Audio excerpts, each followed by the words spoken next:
Bismillahirrahmanirrahim. Assalamualaikum warahmatullahi wabarakatuh. Innal hamdalillah la haula wala quwwata illa billah, asyhadu an la ilaha illallah, asyhadu anna Muhammadan abduhu wa rasuluh. Kuntum khairu ummatin ukhrijat linnas ta'muruna bil ma'ruf wa tanhauna 'anil munkar wa ulaika humul mu'minun. Alhamdulillah, karena Allah memberikan keberkahan kepada kita, khususnya kesehatan, sehingga hari ini kita bisa bermuajahah di tempat yang bagus ini. Oleh karena itu, saya secara pribadi dan kita semua mudah-mudahan meyakini benar bahwa barang siapa yang berhimpun dalam sebuah majelis yang dibicarakan tentang dinul Islam, tentang ayat-ayat Allah, maka di sini ada cahaya. Cahaya yang dapat menerangi kegelapan hati manusia. Cuma sebelum masuk kepada materi yang saya beri judul mengelola TPA atau TPQ teladan terbaik sebagai percontohan. Kemudian untuk apa? Agar lembaga TPQ kita ini atau TKQ kita ini menarik dan layak jual.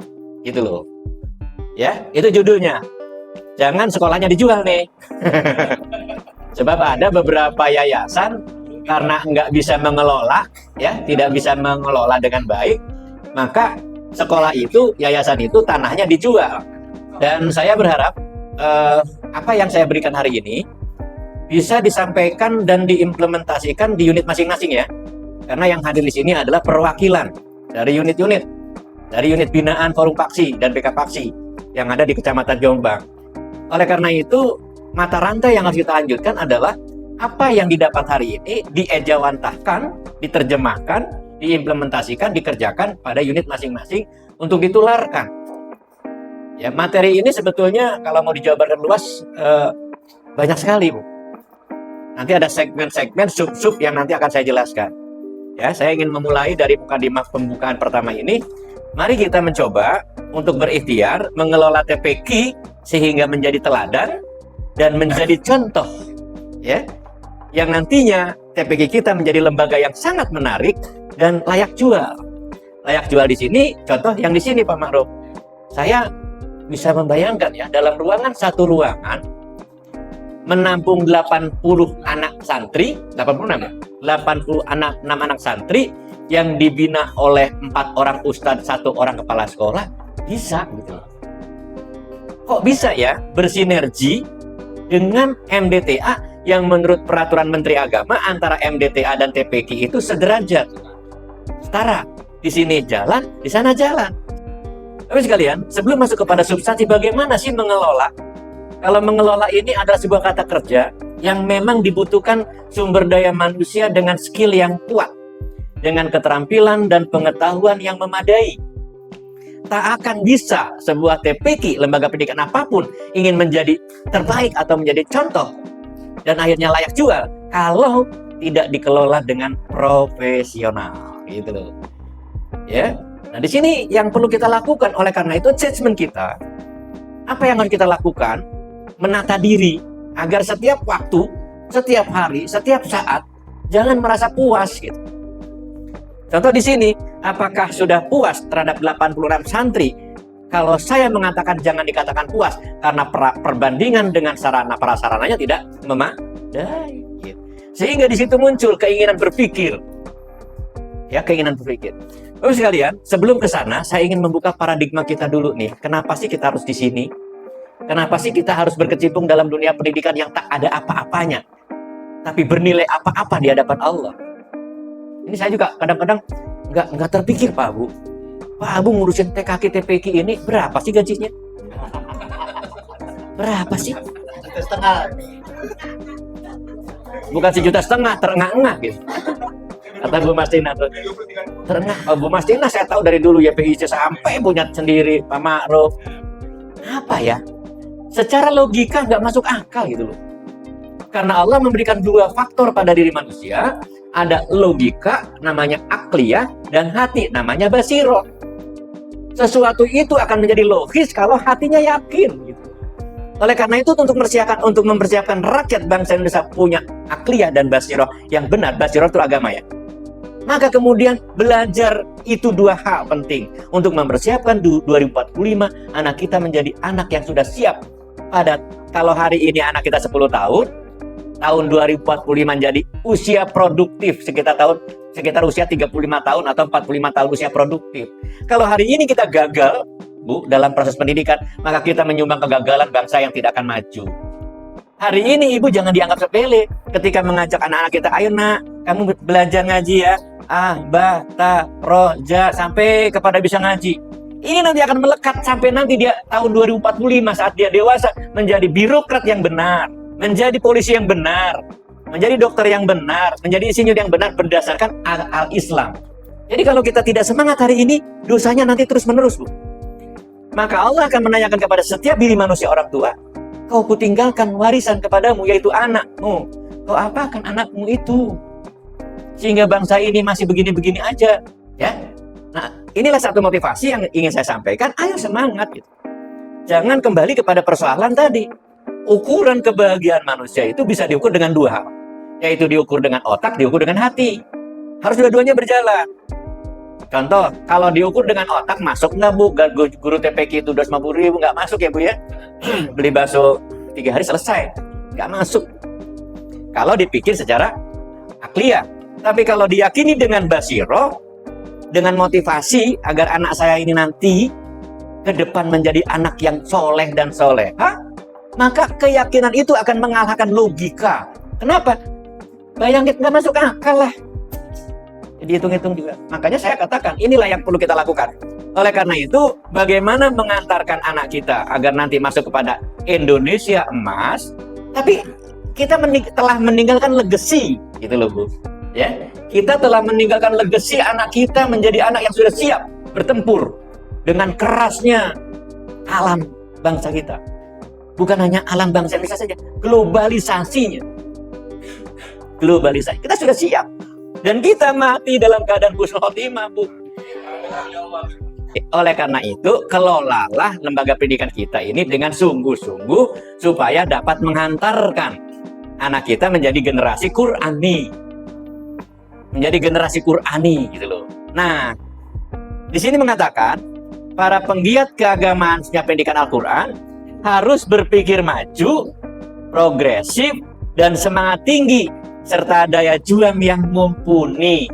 Jadi syaratnya itu tadi, syarat kita untuk menjadi siap mengantar anak-anak kita menjadi anak-anak yang generasi Qur'ani.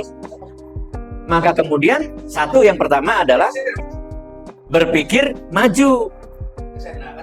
Berpikir maju ini apa sih, Bu? Bukan jenongnya ke depan, bukan. Berpikir maju ini indikatornya adalah belajar dari sebuah kegagalan masa lalu untuk kita inventarisasi hari ini, mana yang perlu dilakukan perbaikan untuk masa yang akan datang. Jangan apa kebu. Tahu apa kebu? Begono aja tuh. Sekolahnya itu dari fisik nih. Sekolahnya begitu aja. Paling tidak ada kemajuan. Latarnya, mungkin catnya berubah. Tadinya kursinya ada 5, sekarang 10. Tadinya muridnya ada 5, jadi 10. Itu maju. Jangan tambah hari tambah merengket gitu. Ciri bangsa yang modern, masyarakatnya berpikir maju. Ciri lembaga pendidikan yang berkembang adalah guru-gurunya berpikir maju. Sebab kunci utama keberhasilan pendidikan dari gurunya, bukan dari fisiknya. Fisik itu indikator sekian. Ibu mungkin pernah nonton film Laskar Pelangi ya? Laskar Pelangi itu muridnya ada 8 apa 6 itu. Kemudian sekolahnya kayak kandang kebo. Tapi kenapa di dalam event kompetisi cerdas cermat mendapat juara 1? Karena gaya kepemimpinan dan gaya mengajar gurunya, luar biasa. Ternyata, saya pernah baca dalam sebuah buku, pendidikan dapat berkembang dan berhasil jika kualitas gurunya bagus. Jadi pertama, untuk menjadi lembaga pendidikan yang berkualifier, yang profesional, yang maju, pertama adalah kita-kitanya berpikiran maju. Sebab, kalau sekolah tidak punya pikiran, Bu. Kursi tidak punya pikiran. Buku tidak punya pikiran. Dan walaupun ininya lantai 3, mewah, tapi kalau tidak ada orang yang berpikir, Ya udah lama-lama rusak nggak? Rusak. Jadi syarat pertama adalah berpikiran maju. Orang yang kedua ya indikatornya, orang yang berpikiran maju itu ciri-cirinya adalah tidak merasa puas. Selalu kurang, Bu. Harap neng pikir kuburan tak, mau ketemuan pembinaan, ayo datang tuh. Jangan ini mau tuh pikir kuburan kesambet. Jangan. Ya, kalau orang berpikiran maju dimanapun itu ilmu datang. Sekolah yang berhasil adalah apabila muridnya sudah dewasa kembali kepada rumahnya. Jadi guru TPA merasakan ya bagaimana dulu diajari ya. Yang kedua, syarat yang kedua nih Bu ya, selain berpikiran maju, progresif. Progresif itu setiap apa yang dikerjakan terukur. Siapa berbuat apa terukur. Itu progresif. Ya, jangan siapa berbuat apa nggak tahu. Apa tugas kepala sekolah, apa tugas guru privat, apa wali kelas tugasnya, ya sejalan-jalannya sajalah. Itu tidak progresif namanya. Tidak ada tugas fungsinya apa. Siapa berbuat apa untuk siapa, itu harus ada jelas. Jadi jangan mentang-mentang TPQ, TKQ, non-formal, dianggap ece-ece, nggak bisa. Harus dilakukan secara profesionalitas yang tinggi. Itu progresif. Kemudian semangat yang tinggi serta daya juang. Di dalam hatinya yakin Allah akan membalas apa yang kita lakukan ini. Begitu Bu. Lebih jauh gini. Ketika kita mengajari anak kita bisa membaca surat Al-Fatihah Bu, dia lakukan saat dia sholat Al-Fatihah, itu kita tidak pernah putus pahala kita Bu. Enggak bakal putus. Wah, luar biasa. Inilah yang perlu kita lakukan agar kita, karena ini syarat utama. Jadi kita harus berani melakukan satu mimpi yang terukur, ya. Mimpi itu harapan maksud saya. Kemudian bagaimana TPQ sebagai lembaga yang representatif dan dikelola dengan baik ini akan layak jual nantinya. Orang kita tidak mencari murid, malah murid mencari kita. Itu sampai-sampai ada saya pernah mendengar itu TPQ yang menolak siswa gitu karena sudah banyak. Kalau sudah begitu luar biasa. Ya. Kalau gini ya Bu ya, kemurniannya begini nih perbedaannya. Kalau TPQ dicari orang tua, dicari murid, dicari masyarakat, ternyata ditolak itu bagus. Kemudian Bapak sekalian, salah satu indikator agar TPQ kita menjadi layak jual dan bagus, yang tadi dasar-dasarnya seperti itu, yang tidak kalah pentingnya adalah manajerial atau manajemen, atau dalam dunia pendidikan administrasi pendidikan. Oke, sekarang kita fokus nih kepada administrasi. Kebanyakan, ya Pak Bu ya, lembaga pendidikan keagamaan non formal seperti kita ini, di TPQ, di MDTA, kegagalannya adalah dalam aspek administratif. Kenapa? Karena masih dihubung-hubungkan logika kita dengan honor yang ada. Gak yakin. Harusnya Basyiro kita yakinkan. Dengan administrasi yang benar, maka akan mengantarkan kepada manajemen sekolah yang baik. Sehingga menumbuhkan trans kepercayaan, baik internal atau eksternal. Internal menjadi sekolah yang berkembang, eksternal orang tua masyarakat, dinas, Kemenag, oh itu mas sekolahnya tertib ya, tahun ini siswanya sekian, lulus sekian, yang munakosa sekian, kemudian nomor induknya sekian, kelas A sekian, kelas B sekian, jelas itu Bu, tergambar, ada profilnya, ada visinya, ada misinya, ada tujuannya, ada kurikulumnya. Di situ akan enak di dalam melaksanakan aktivitasnya. Jangan hari ini mau berbuat apa bingung. Ketika ada Pak Ma'ruf bertanya, ada Pak Abu bertanya kunjungan, berapa muridnya? Ya kira-kira 49 Pak. Waduh ini bahaya. Kalau ada yang bertanya, baik dari institusi atau masyarakat, berapa jumlah kursinya? Tinggal bawa buku inventaris. Ini Pak, data inventaris barang kami. Berapa muridnya? Ini Pak, buku induk kami. Udah. Kalau tidak menunjukkan bukunya, Pak, lihat aja di pelang data kami. Papan data ya, papan data. Di sini akan menumbuhkan satu kepercayaan gitu ya. Trans masyarakat, trans lembaga. Dan bukan untuk dipuji karena ini memudahkan kita untuk mentransfer sebuah profesionalitas dalam penyelenggaraan lembaga pendidikan. Jangan kemudian disandarkan ke dalam masalah honor kecil. Nggak bakal beres, nggak bakal ketemu. Pak, beli bukunya kan pakai duit. Lah iya pakai duit. Apalagi sekarang Primkopik ya. Primkopik itu sudah membuat buku-buku macam-macam. yang saya kasih ke ibu tuh. Saya yakin ada di antara kita yang menyatakan, Pak Bayu ini ngebebalan WA baik. Persoalan administrasi TPQ yang baik itu, Bu, pertama ada yang secara internal dan eksternal, ya. Eksternal dengan instansi. Jadi kalau ada permintaan laporan nggak pusing-pusing, nggak ngarang gitu loh. Ada dari BK Paksi, dari forum, mohon sertakan data perkembangan tahun ajaran baru 2023-2024 semester 1. Itu tinggal selesai. Enggak tanya, Bu Guru kelas A, coba sih berapa muridnya? Dikasih, jumlahnya 15 katanya gitu. Namanya mana? Ntar Bu, sudah dikasih namanya nih. Nih Bu, kepala sekolah namanya nih. Tanggal lahirnya mana? Ntar Bu, ntar tuh 2 minggu gak selesai. Padahal dalam pendaftaran itu ada namanya formulir pendaftaran. Ada nama nggak? Nama, tempat lahir, nama orang tua, alamat. Itu dimasukkan segera ke buku induk, ya.